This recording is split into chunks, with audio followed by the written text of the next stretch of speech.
Love, live, life. Life can be glorious and hideous.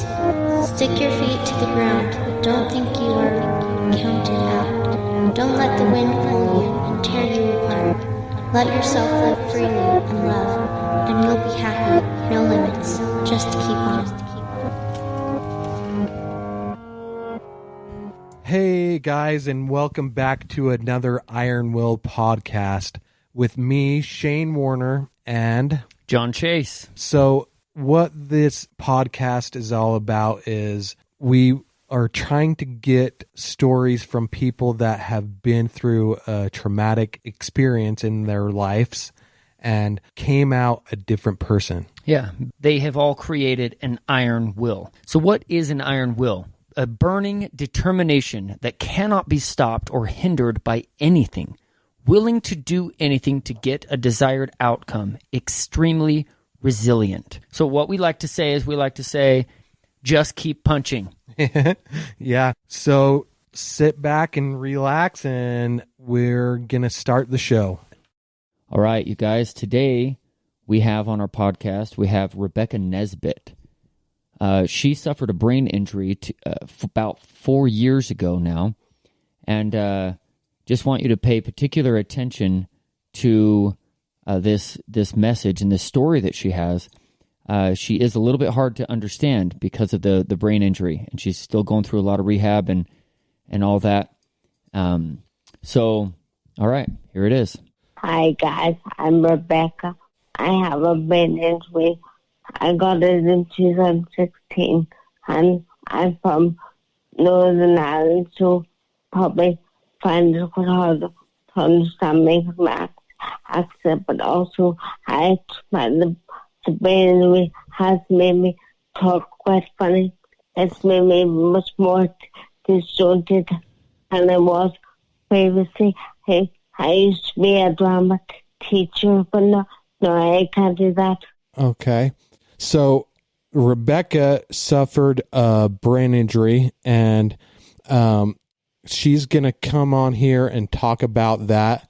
You noticed Rebekah's kind of hard to understand, so just keep that in mind, and we'll go from there. So can you kind of explain how you suffered your brain injury, Rebekah? I got a brain injury in 2016. I was on my way to my horse riding lesson, and I crashed my car. I think it was because I was avoiding a weak cat. But I'm a serious animal lover, so it's probably quite likely.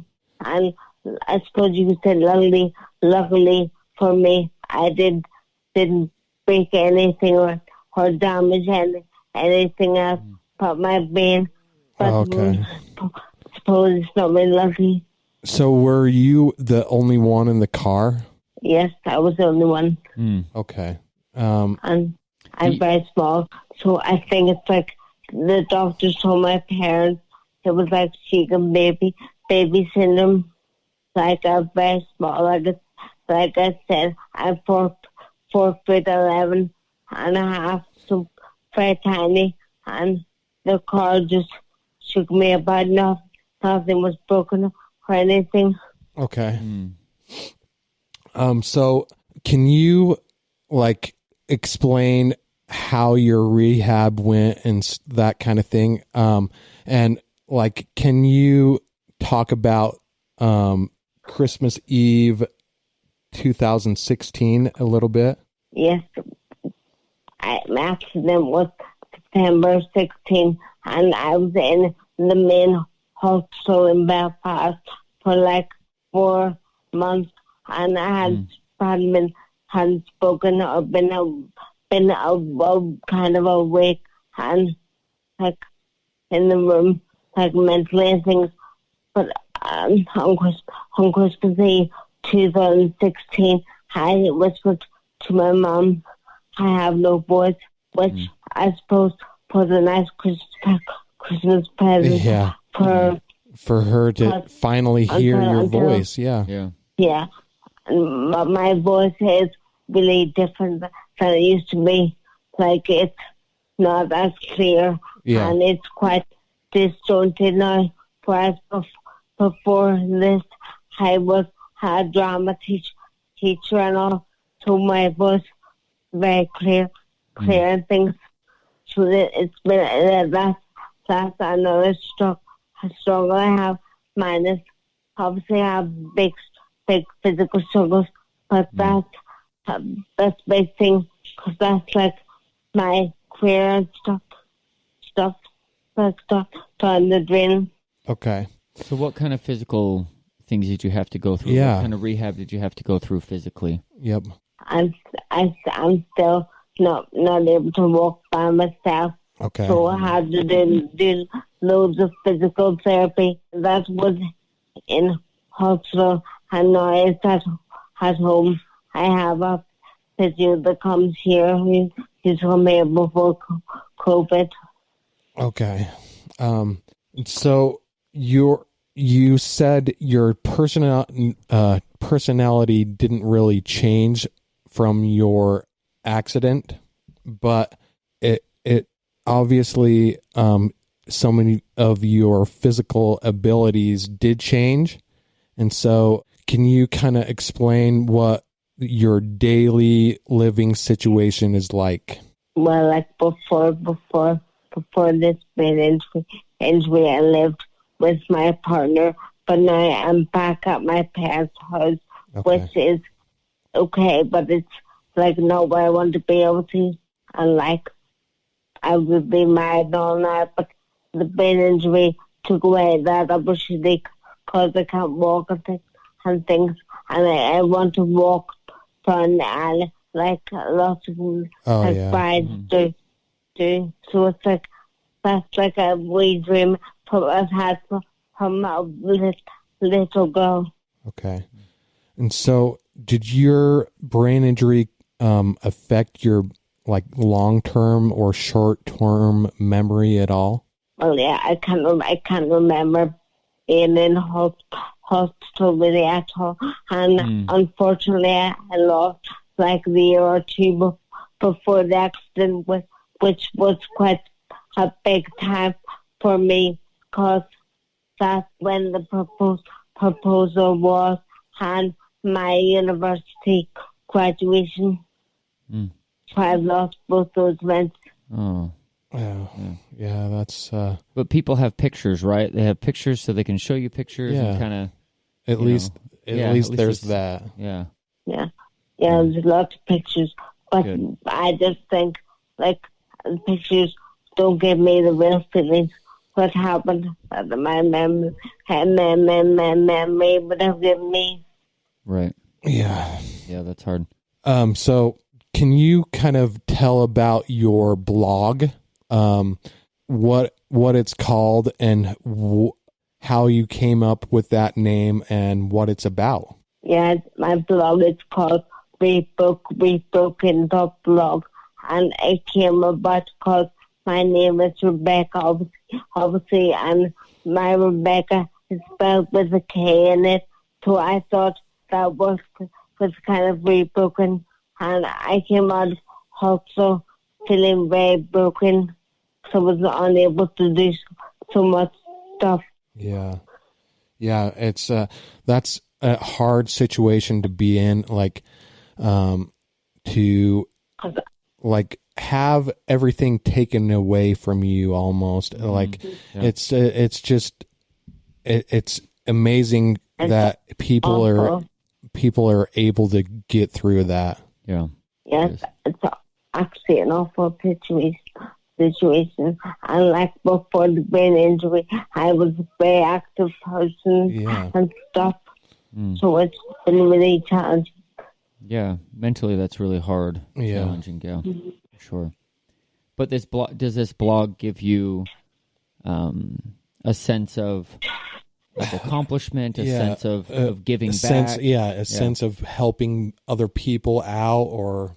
Yes, I think it's because when I first came out of hospital, I saw quite a lot online and on Instagram and things of people that had experienced brain injuries, and I could take like helpful things from that. So I thought maybe I could do that too, and I enjoy doing it.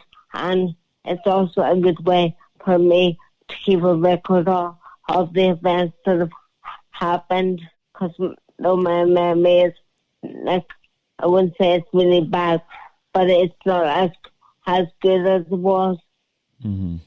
Yeah, and so I want to find out where you get your determination from. Like, I'm sure it's hard to stay positive and stay upbeat sometimes, and so can you kind of explain how you do that?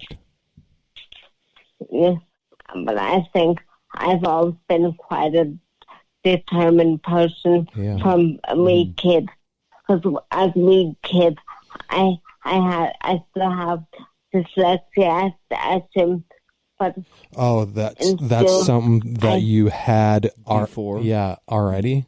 Yeah. Okay. I had that my whole life. It was picked up in school, so I've always had challenges with like this, like English and things. So I've always had to work extra hard at the writing and everything. I think that's why I feel very strongly about keeping the blog and things, because I feel very pleased that I think I can put sensitive, I can talk, put sentences together that people can understand.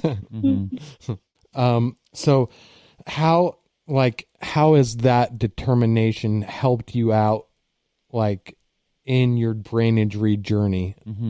It's really helped me big time, because I think if I didn't... I think that's one of the most important character traits to have when you go through something like that. Hard, So determination is greatly beneficial. Yeah. And I have to say, that's actually been one of my the strongest points I've said about this brain injury. I could have just curled up in a ball and just continued living at my parents and get looked after and all, but that's not what I want to do. Yeah, you could have just threw in the cards and just said, okay, that's it. I'm done. Yeah. I'm gonna let other people take care of me. I don't want to do this anymore. But it seems like you are resilient and determined. Yeah. And I'm sure that the walking and what did the brain injury, what side of the body did it affect? My left side is basically unfunctional. My left arm is just very floppy. It doesn't react much. Yeah. I'm kind of like that on the right side, but I feel like the more I try to do, the better my situation is. That's right. Yeah. So there's no substitute for hard work. No, it's not. And that's one thing I'm happy about. I actually quite enjoy hard work. Yeah. So can you tell me how the walking's coming along? And I've seen picture or videos of you walking on Instagram, and it's looking really good. Thanks. I can walk no problem with the help of one person, but I want to be independent, and that's what I'm working towards. Yeah, and I'm sure different surfaces make it harder and stuff like that. Yes, I think they do. Oh yeah. The best place to try to practice the walking is the gym thing. Yep. To do gym I go to. Are you able to walk on a treadmill yet? Yeah, I go once a month, to particular